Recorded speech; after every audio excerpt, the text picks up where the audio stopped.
আসসালামু আলাইকুম।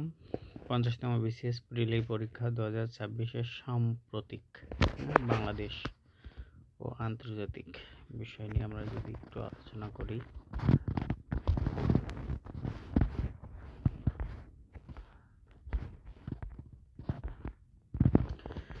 প্রথমে যে বিষয়টা আসে সেটা হচ্ছে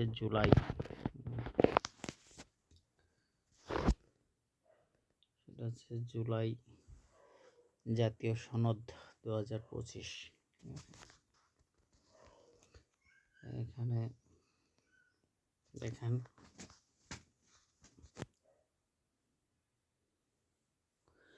বলছে যে এই যে জুলাই সনদ, এটা প্রণয়নের দায়িত্ব ছিল জাতীয় ঐক্যমত্য কমিশনের। এটা লিখিত হয় 18ই জুলাই আর স্বাক্ষরিত হয় 17ই অক্টোবর 2025। তার মানে জুলাই ঐক্যমত্য কমিশনে যে জুলাই সনদ সেটা 28শে জুলাই 2025-এ লিখিত হয় আর স্বাক্ষরিত হয় 17ই অক্টোবর। জুলাই সনদ বাস্তবায়নের আদেশ, এই যে আদেশটা দেওয়া হয় 13ই নভেম্বর। 17ই অক্টোবর স্বাক্ষরিত হওয়ার পর 13ই নভেম্বর বাস্তবায়নের জন্য আদেশ জারি করা হয়। ঠিক আছে, এটার গণভোটের অধ্যাদেশ জারি করা হয় 25শে নভেম্বর। এটা স্বাক্ষরিত হয় দক্ষিণ প্লাজা জাতীয় সংসদ ভবন। স্বাক্ষর করে 25টি দল। তার ভিতরে নিবন্ধিত দল হচ্ছে 20টি। বাংলাদেশে বর্তমানে নিবন্ধিত দল হচ্ছে 60টি।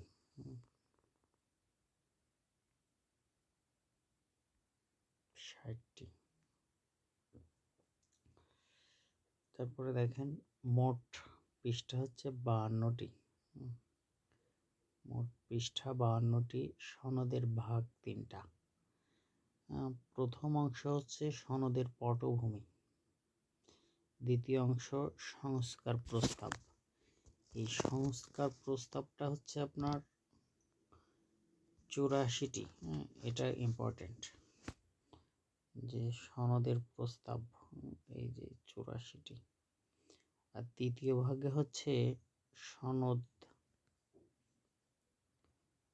বাস্তবায়নের 8টা দফা। তাহলে 84টি 84 প্রস্তাবনা আর 8টা দফা, এটা মনে রাখতে হবে। সংস্কারের প্রস্তাবনা, প্রস্তাবনা 84টি। প্রথম ভাগে হচ্ছে 1 থেকে 47 পর্যন্ত, এটা সংবিধান সংশোধনের বিষয় আছে। দ্বিতীয় ভাগ 37টি সিদ্ধান্ত, এটা অধ্যাদেশ বা নির্বাহী আদেশ।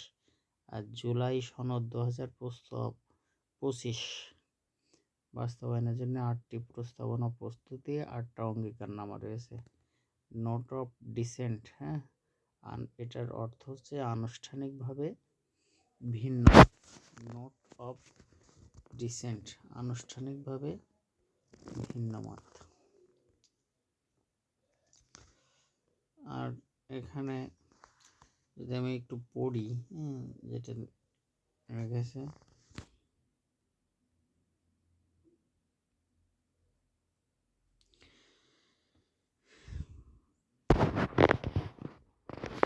যে জুলাই সনদে আলোচিত সংস্কার সমূহ জাতি হিসেবে বাঙালি ও নাগরিকগণ বাংলাদেশী সংবিধানের প্রস্তাবনা 8, 48, 46, 8, 48, 56, 142 অনুচ্ছেদে এবং তত্ত্বাবধায়ক সরকার ব্যবস্থা পরিবর্তনে গণভোট ও তত্ত্বাবধায়ক সরকার সংবিধানের 7 ক, খ অনুচ্ছেদ বিলোপ। সংবিধানের উচ্চকক্ষ নিম্নকক্ষ সদস্যের ভোটে রাষ্ট্রপতি নির্বাচন। সংসদের মেয়াদ 5 বছর। এক ব্যক্তি 10 বছরের বেশি প্রধানমন্ত্রী নয়। একই ব্যক্তি একই সাথে দলের প্রধান ও প্রধানমন্ত্রী নন। দ্বিকক্ষ বিশিষ্ট আইনসভা। উচ্চকক্ষ 100 আসন। পিআর হচ্ছে প্রপোর্শনাল রিপ্রেজেন্টেশন ভোটিং বা সংখ্যানুপাতিক প্রতিনিধি বা আনুপাতিক প্রতিনিধিত্ব পদ্ধতিতে আসন বন্টন। সংসদের নারী প্রতিনিধি 100, বিচার বিভাগের পূর্ণ স্বাধীনতা, কালো টাকা সাদা করার সুযোগ বন্ধ, ফরিদপুর ও কুমিল্লাকে বিভাগ ঘোষণা, স্বাধীন পুলিশ কমিশন গঠন, সংসদ ভেঙে যাওয়ার 90 দিনের মধ্যে নির্বাচন।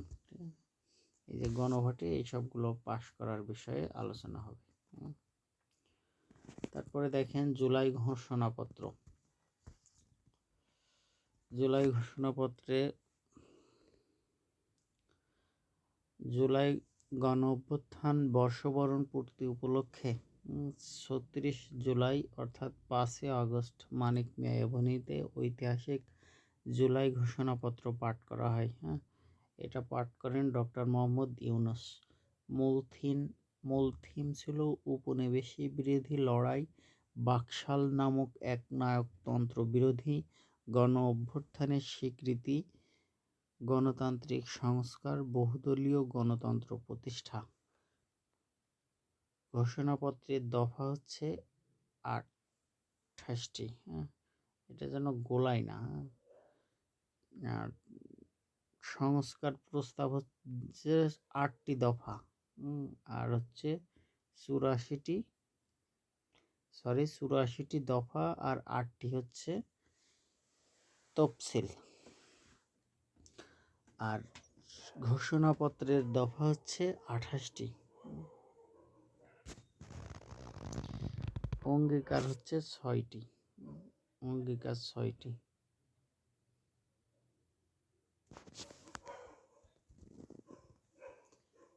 তারপর সংবিধানের 106 অনুচ্ছেদ অনুযায়ী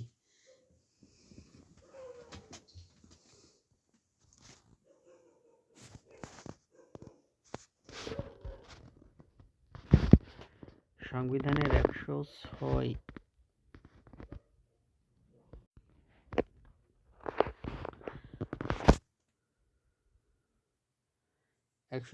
অনুচ্ছেদ অনুযায়ী সুপ্রিম কোর্টের মতামতের আলোকে সাংবিধানিকভাবে ডক্টর মোহাম্মদ ইউনূসের নেতৃত্বে 8 আগস্ট 2024 সাল অন্তর্বর্তী সরকার গঠন নেয়। এটা ইম্পর্টেন্ট। 106 অনুচ্ছেদ অনুযায়ী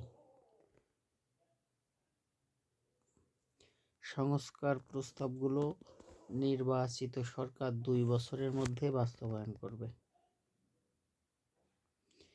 জুলাই গণ অভ্যুত্থানের সব শহীদদের জাতীয় বীর ঘোষণা করা। শহীদ পরিবার, আহত যোদ্ধা, আন্দোলনকারী ছাত্র জনতাকে প্রয়োজনীয় সকল আইনি সুযোগ সুবিধা দেওয়া হবে। পরিবেশ, জলবায়ু সহিষ্ণু, অন্তর্ভুক্তমূলক ও টেকসই উন্নয়নের মাধ্যমে বর্তমান ও ভবিষ্যৎ প্রজন্মের অধিকার সংরক্ষিত হবে। জুলাই প্রোক্লামেশন বা ঘোষণাপত্র ও জুলাই সনদ, জুলাই চ্যারিটির পার্থক্যটা বুঝতে হবে। জুলাই ঘোষণাপত্র হচ্ছে জুলাই অভ্যুত্থান ও 5 আগস্টের বিজয়ের ঐতিহাসিক স্বীকৃতি বা দলিল, যা সংবিধানে যুক্ত হওয়ার মধ্যে দিয়ে অভ্যুত্থানের আইনি ভিত্তি পাওয়ার পাশাপাশি অভ্যুত্থানকারীদের নিরাপত্তা নিশ্চিত করবে। আর জুলাই সনদ সংবিধান, বিচার বিভাগ, প্রশাসন ও দুর্নীতি প্রতিরোধ সংস্কার নিয়ে রাজনৈতিক দলের ঐকমত্যের ভিত্তিতে বাস্তবায়নযোগ্য রূপরেখা আনুষ্ঠানিকভাবে স্বীকৃতিপ্রাপ্ত হবে।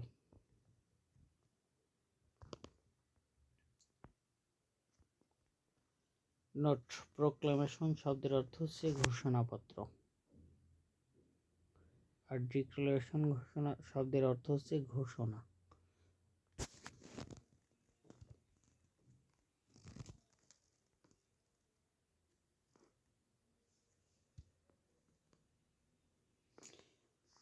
প্রথম যে আন্তর্জাতিক ট্রাইব্যুনালটা গঠন করা হয় এটা হচ্ছে 14 অক্টোবর 2024, 14 অক্টোবর।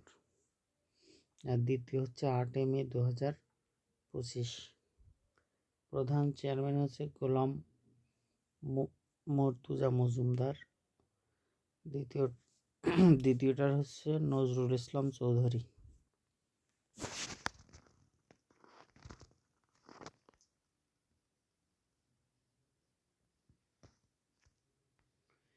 অন্তর্বর্তীকালীন সরকার রাষ্ট্রপতি সংসদ বিলুপ্ত ঘোষণা করেন 6 আগস্ট।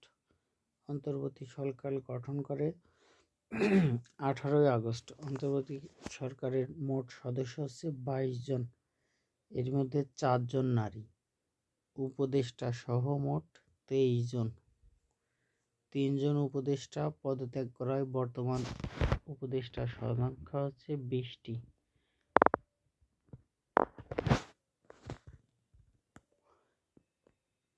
অন্তর্বর্তী সরকারের বৈষম্য বিরোধী ছাত্র আন্দোলনের 3 জন সমন্বয়ক ছিল: আসিফ মাহমুদ, নাহিদ ইসলাম আর মাহফুজুর রহমান।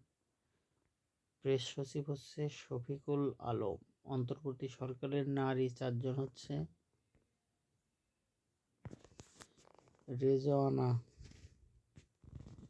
সৈয়দা রেজওয়ানা হাসান, শারমিন এস মোরশেদ, ফরিদা আক্তার ও নূরজাহান বেগম।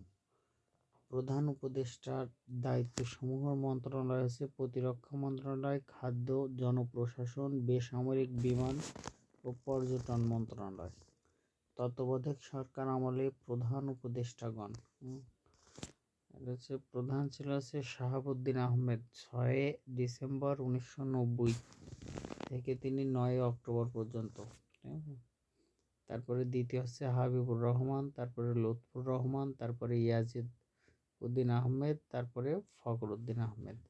বাংলাদেশের তত্ত্বাবধায়ক সরকারের প্রথম প্রধান উপদেষ্টা হচ্ছে শাহাবুদ্দিন আহমেদ।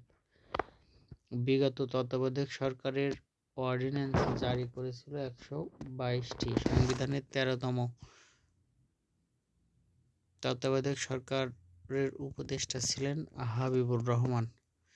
সর্বশেষ তত্ত্বাবধায়ক দায়িত্ব পালন করা হচ্ছে 12 জানুয়ারি 2007। তৎকালীন আওয়ামী লীগ সরকারের বিধানে পঞ্চদশ সংশোধনীর বিলুপ্ত ঘোষণা করে হচ্ছে 30 জুন 2021।